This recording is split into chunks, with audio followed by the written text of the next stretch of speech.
Hey y'all, it's Sarah, and I've got a mini project in front of me. So you can see I have one of the mini verse mini kitchens. My favorite husband picked this up for me last night as a little surprise, and I've got it open.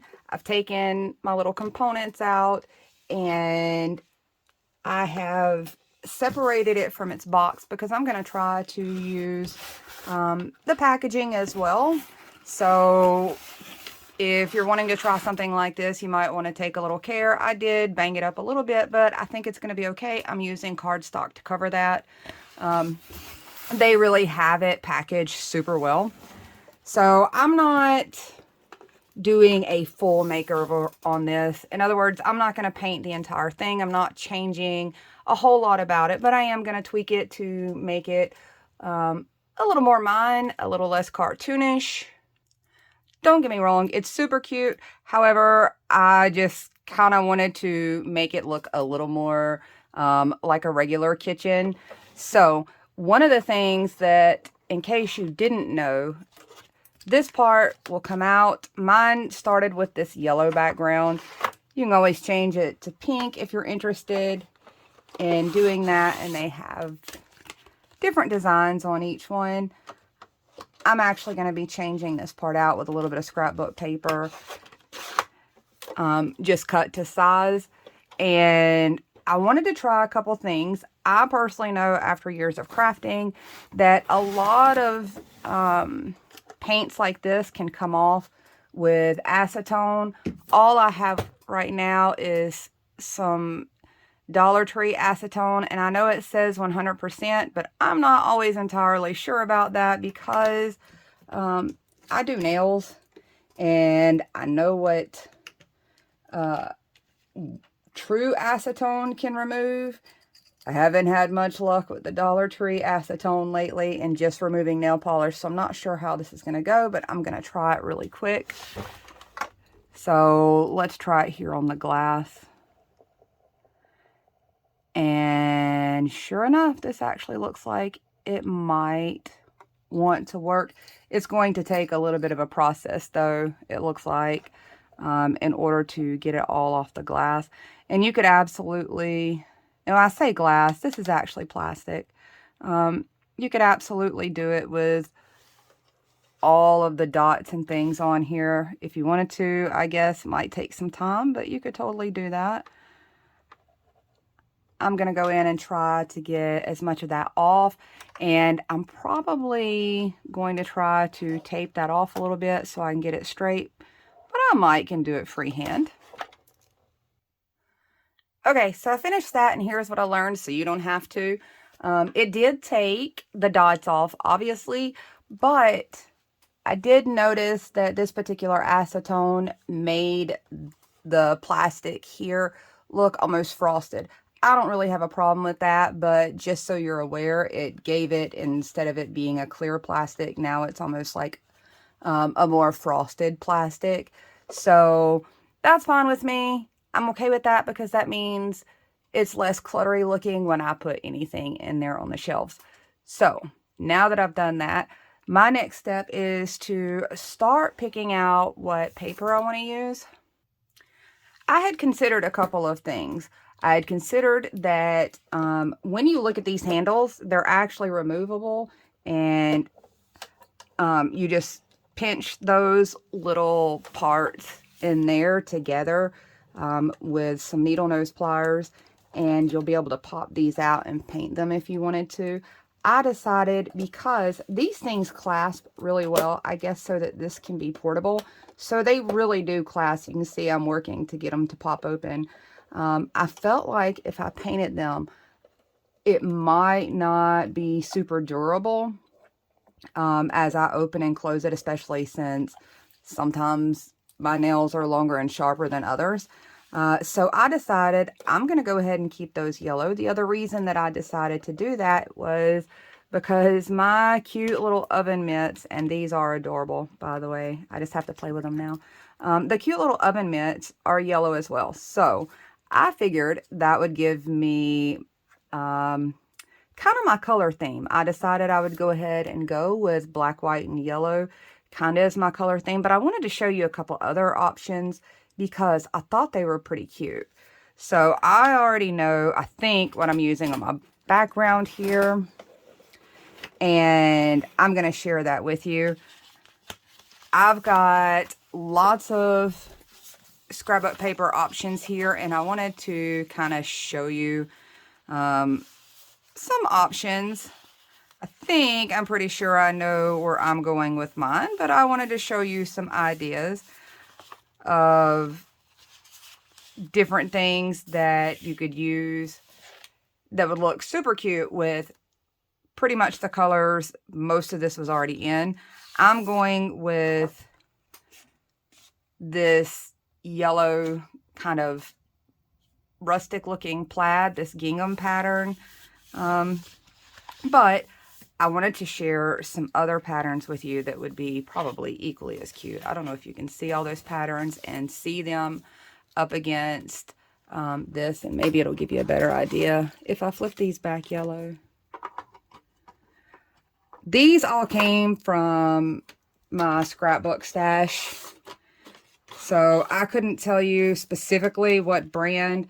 I was a scrapbooker for more than a decade, and all of my papers were taken out of their packaging and just stored on shelves. So I couldn't tell you where all of these came from, but you can kind of see how cute those would all be, especially if you're trying to use them with this box. I absolutely adored this idea right here, and I want to share it really quick. I'm not going to use it, and I've gone really back and forth about using it, but I wanted to share how cute this paper looks. Even though this is kind of cartoony, it's kind of what I would consider really graphic-y, and this is a really bold floral. I still thought it was pretty cute, and it would allow you to use the box without having to really resurface it or repaint it. I think I'm going to end up putting some paint on it because I'm not using the aqua at all.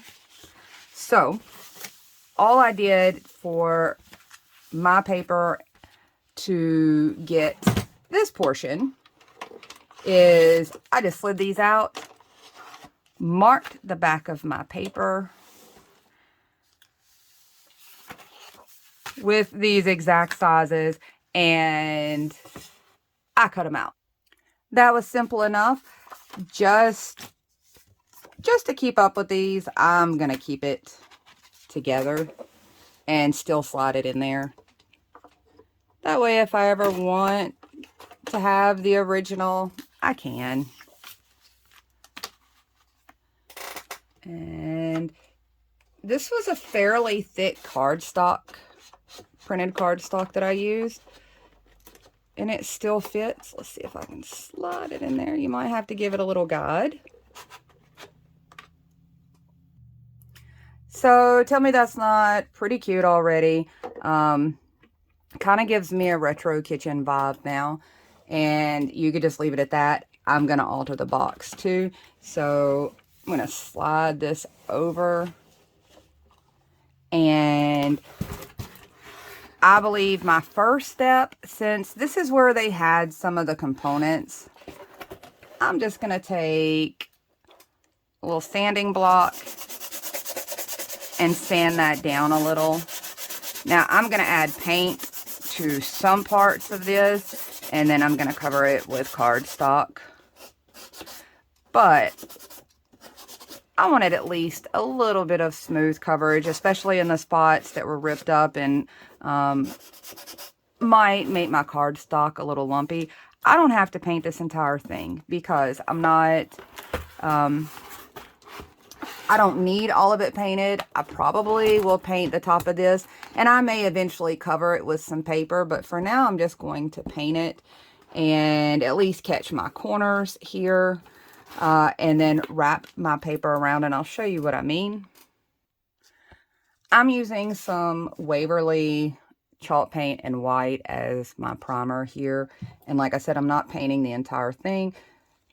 I have a weird habit of using some of these Dollar Tree kitchen sponges to paint with, and you'll see why in just a moment. First of all,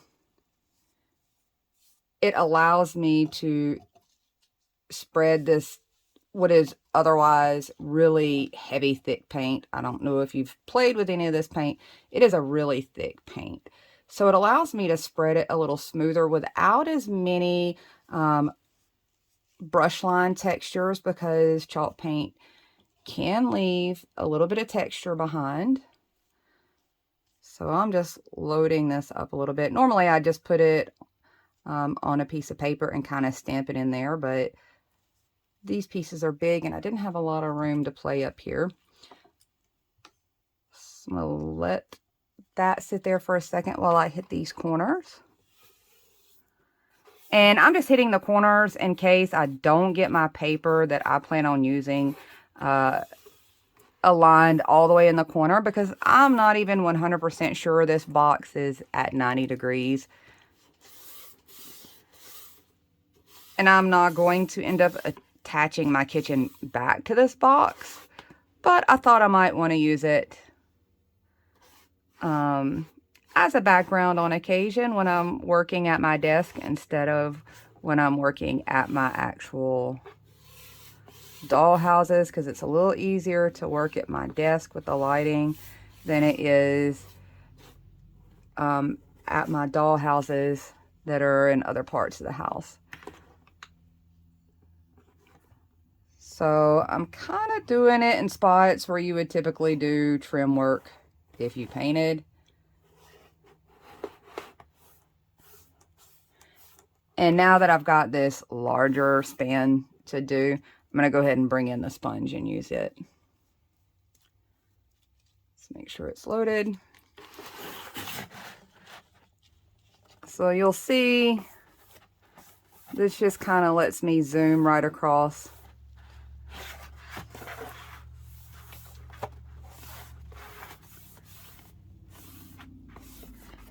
And I don't really think that I need to do this entire side, because I think I am going to go ahead and cover down this side as well. Not 100% sure whether or not I'm going to do across the top, but I do think I'm going to go ahead and do down this side. So really, I just need to get these top sections. And maybe your edges. I don't have it 100% pre-planned. I just thought we could hang out and try something together. And if I make mistakes, you'll learn from them. If I get it right on the first try, maybe you'll learn from that too.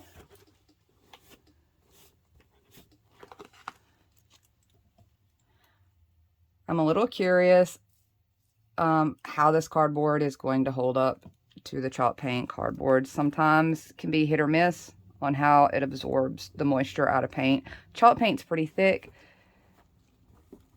so you don't necessarily need quite as many coats as something like acrylic.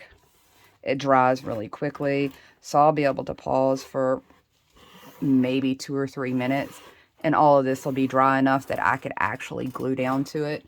So that's one of the cool perks. I know a lot of people have asked in different crafting sites and pages that I follow, what's the advantage to chalk paint? That's one of them. It's a very pigmented paint, so it's a little bit thicker. It dries a little faster. It doesn't have quite the moisture content that acrylic does. So on something like this, I might end up being a little better off because it's not quite as watery. So I'm going to give this a few moments to dry, and I'm going to come back in with some really bold paper. I really thought about going with some of these yellows for my backdrop, but I was really inspired by the bold graphics and wanted to keep them without doing a full makeover. So I wanted to kind of find a way to be able to do that without entirely altering this piece and making it unrecognizable. All my paint's dry now. I am going to start kind of wallpaper in the back of this. This is what I decided to use, this black and white striped cardstock. And on this corner, I went ahead and folded a piece to fit that corner pretty nicely. I'm going to just slide that in place so I can measure out. I did untape my box right here just to get the paint kind of a little further down. I haven't decided quite yet how I'm going to wrap this. So let's just see here. I really kind of wanted to extend the wall and make it a little larger, but I've got to sit here and play with it for a little minute and see how that's going to go.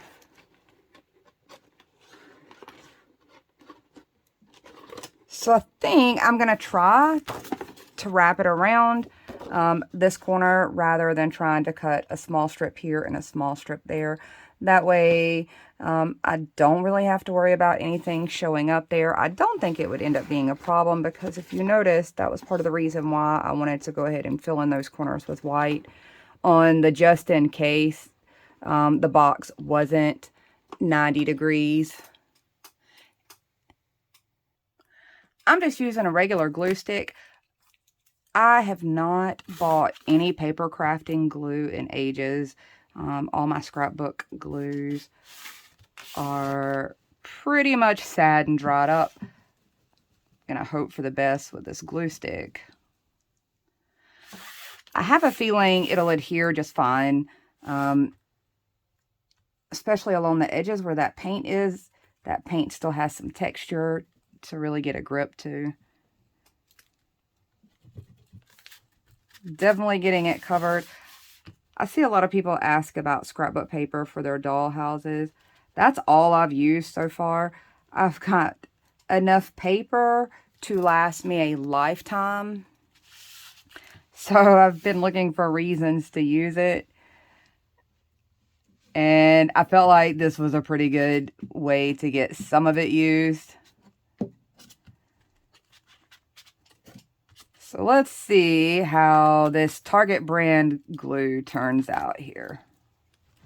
We're going to find out together. Make sure you get your edges though, because if you're going to move this thing around any little bit, you're definitely going to want those edges really glued down. So there's a little gap there between what they have as flooring and the box. And I'm at a weird angle, guys. Sorry if I'm doing this kind of awkward here. And I think my paper is just long enough to go down in that. Let's get this guy out the way. There we go. Let's get in there. So I've got it tucked in a little bit, and I'm going to pull it right up to this top edge. And it is, and this was an 8.5 by 11 piece of cardstock. So if that helps you any, that's really all it took right there.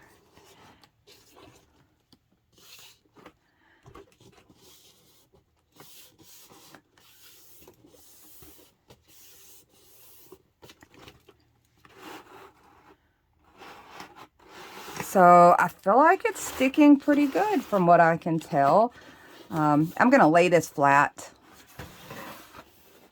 And there's my little handy dandy Cricut tool here.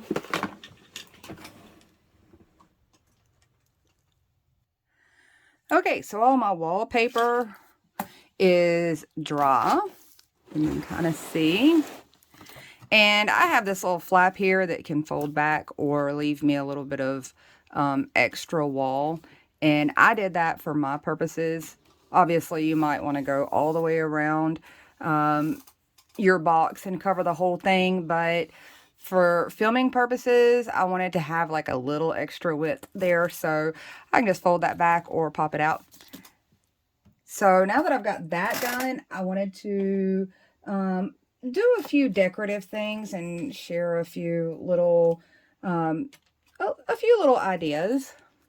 So a couple of things I have are just some pieces from some of my kits. I think the chopping board is from the pretzels, and I think this one is from the dipped strawberries, and it happens to be yellow. So I have those, and I wanted to share another thing. So I'm going to push this back a little bit. We have a place locally that sells Amazon returns, and they do a different price each day, and by the end of the week, they have like a 50-cent day with all the little random leftovers. And one of the random leftovers they had 3 of these little doodads taped together, and the 4th one was missing. And my husband said he guesses these are bed risers. So I'm going to let you look at this thing.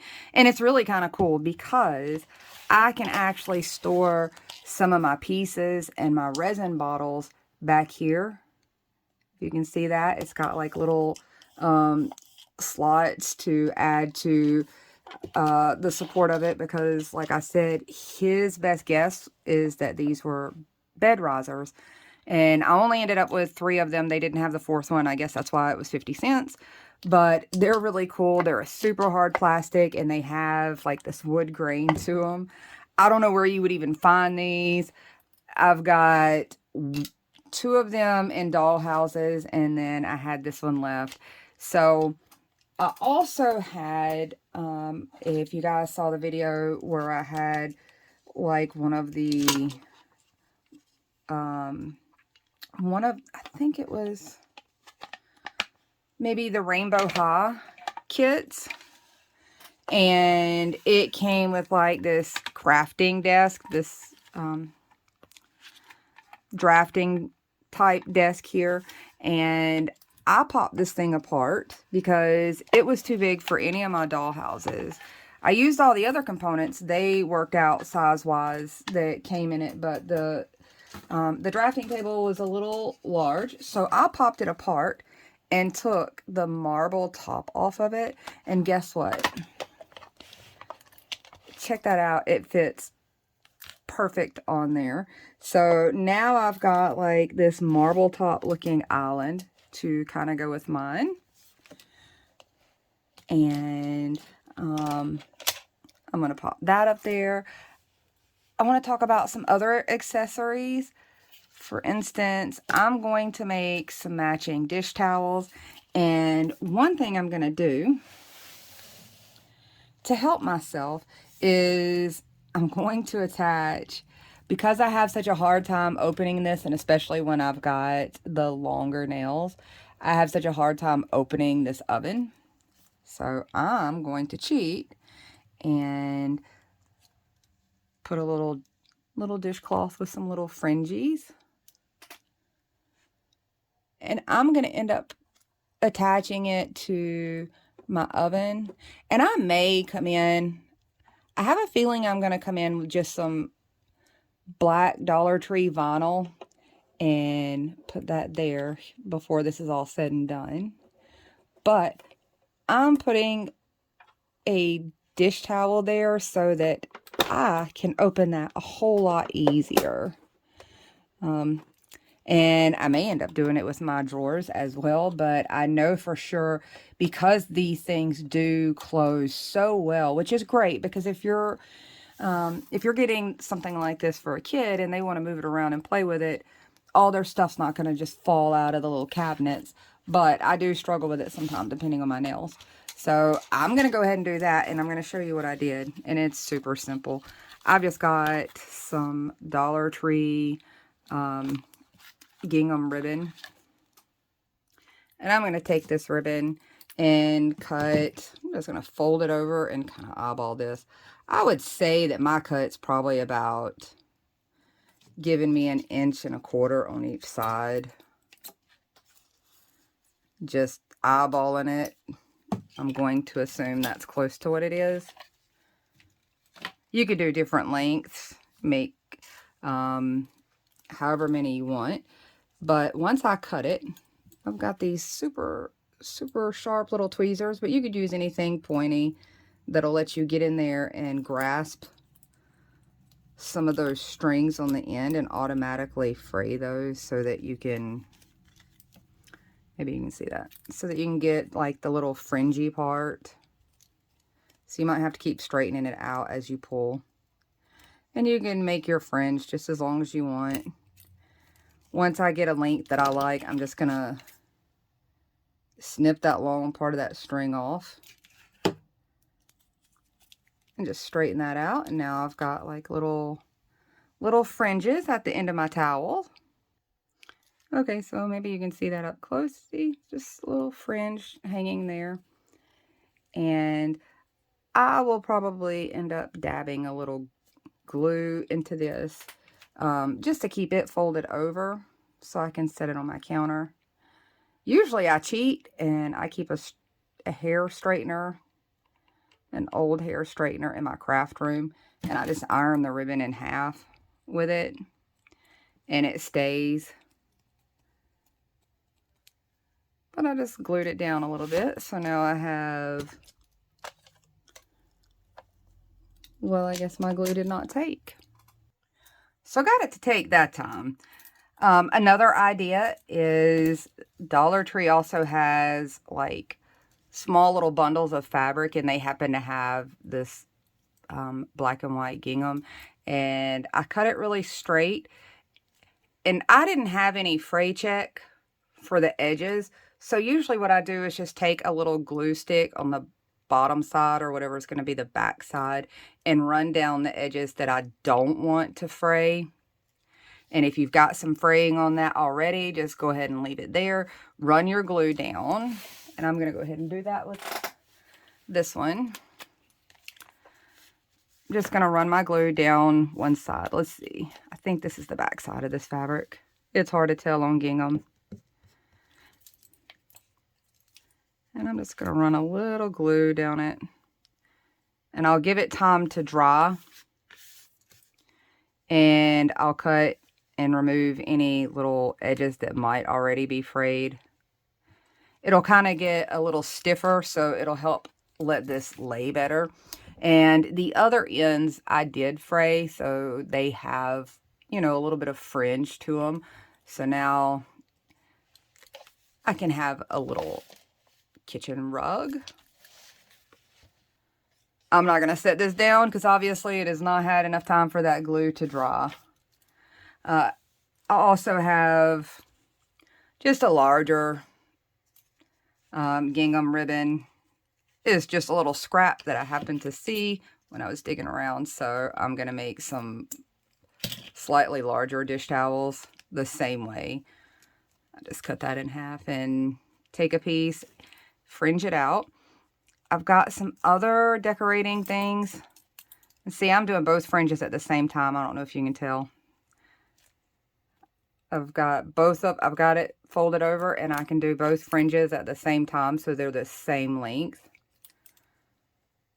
on both sides of my little dish towel. And I'm just going to cut this part off, this craziness going on here.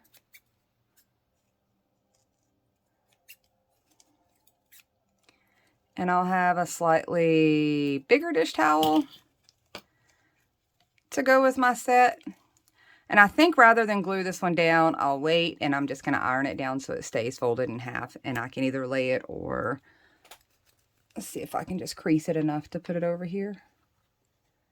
I'm going to try. Oh, look, it tucked in just fine. So there are some ideas. Along with Dollar Tree has lots of great things to me that you can use for miniature. They have a lot of these little bottles with corks in them. I've already taken the cork out of this. I had some little dried flowers that I just snipped a few off of my bundle. Nobody will even notice that they're missing any. This came off of like one that I actually have in my home. So snipped a few off. Got some fresh flowers going here to go with my black and yellow theme. Dollar Tree also has these type of screw-on lid jars. You can see the lid screws on. Usually I put baking soda. I use baking soda in most of them to look like flour and sugar. And they also have these little containers that are for like bead storage and stuff. And they have a couple different sizes. This one is the smaller one. So I have these. And I'll end up filling these up. Sometimes I put like real herbs in them because they do screw shut. The ones in my dollhouse actually have the real deal in them. So let's see, can you guys see that? I have one of these containers. I'm missing my little lid on this. I have a little thing that attached to the top, so I'm missing that. I'm not sure what happened to it when I was piling everything together to put this one together. I've got another one of those but without the lid, and I think I'm going to use it to put some utensils in and just set it on the counter.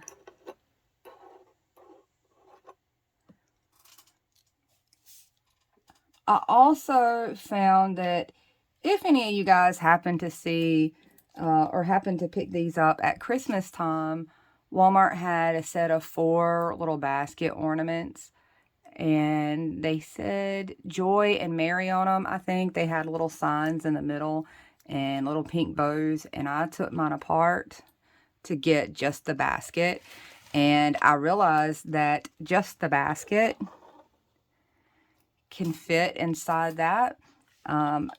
What's in here right now is the little container that came in this little slot, and I've just left it there for now. I might label it with something or replace it with another one of these little rustic tobacco style baskets. Dollar Tree carries these kind of stickers. You can see how cute those are. They really look a lot like a lot of the wall art signs that you see these days for the farmhouse look and things like that. I took one apart. I didn't even frame this one for now. And they have sticky on the back, so you could actually stick it up somewhere. I'm just going to prop mine up here for right now, if I can get it to not stick to my fingers. So I've got a little art up there. I've got this little mixer that honestly came with one of my kids' toys, and I'm gonna find a little bowl for it. I don't remember what color this thing was. I spray painted it black. I think maybe it was all silver, and I don't even know what it came out of. I happened to find it in his stuff, and I was like, oh, that's cute, and asked him if I could have it. So I'm gonna stick that up there. So I also grabbed 4 little Dollar Tree tumbling tower blocks, and I just set them up as a rectangle like this and glued them together with some wood glue, threw a little paint on them, and now I've got basically like a little spice rack spot that I can put a few things on. So you can see the little sprinkles jars that kind of come with the kits. The different types of little jars will fit right in that.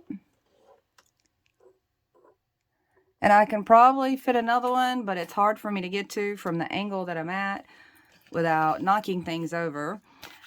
This is nothing more than Dollar Tree foam board. If you look through my other videos, there are paint techniques to get this wood look. There is cardstock attached to the front of this, so I've got like a little mini picture frame. When I say I'm an old school scrapbooker, you can kind of see this is from 2014, so this is 10 years old. And I'm just now using these particular stickers. I saw this little silverware sticker, so I thought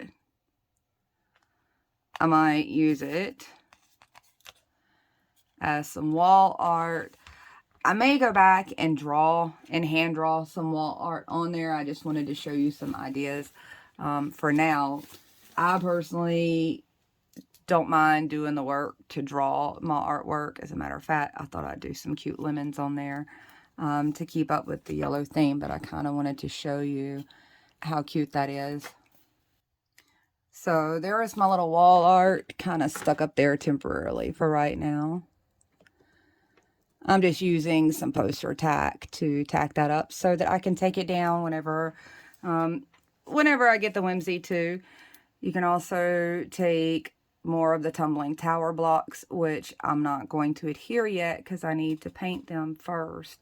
But you can take some of the tumbling tower blocks and just glue right in place. Oh, I don't even mind it in just the wood tones, to be honest with you. That's not really too bad. I think I kind of like it in the wood tone. Trying to find the prettiest side of that wood tone. Maybe that direction. I feel like that's pretty cute. So I've got it temporarily tacked up there, and I was going to play with one more thing. I have these colored chunky hot glue sticks, and guys, I can tell you these hot glue sticks are older than my children, and my youngest child is 18. But my mother-in-law gave these to me years ago, a whole collection of colored hot glue. And I was always afraid to put them in my glue gun for fear that I would never get that color out and it would be on everything that I did. But I still have these things. She has since passed away, and for some reason I just didn't want to get rid of them.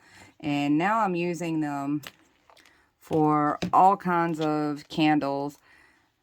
And I did a really poor job of doing that with scissors. I usually use my little, I call them my angry dinosaurs. I don't know what they are, but they're like a wood chomper. And usually I use those, but I thought I'd chomp a few down. And I did such a poor job on cutting these. I'm going to have to go back and fix that. I don't think they're going to fit there. But you get the idea. I've got a few little candles once I fix them. So this is how I ended up going. I do think it's cute. Even though I left pretty much most of the graphic detail, which to me is quite graphic. It was almost at a cartoon level. I think this kind of toned down the cartoon level and without having to do a lot of alterations. And I think it's pretty cute. Let me know what you think, and hopefully it may have given you some ideas of some things to take apart, or just some things to add to your kitchen, or just some simple little tips like something as simple as adding the dish towel so that you can open your oven a little easier. But this is all I got for you. I hope you enjoyed hanging out with me and seeing it all put together. I'm sure I will tweak it because now I need to put some of my products into the cabinets and use the actual storage space here. But otherwise, this is what I wanted to share with you, and I will see you guys soon. Bye, y'all.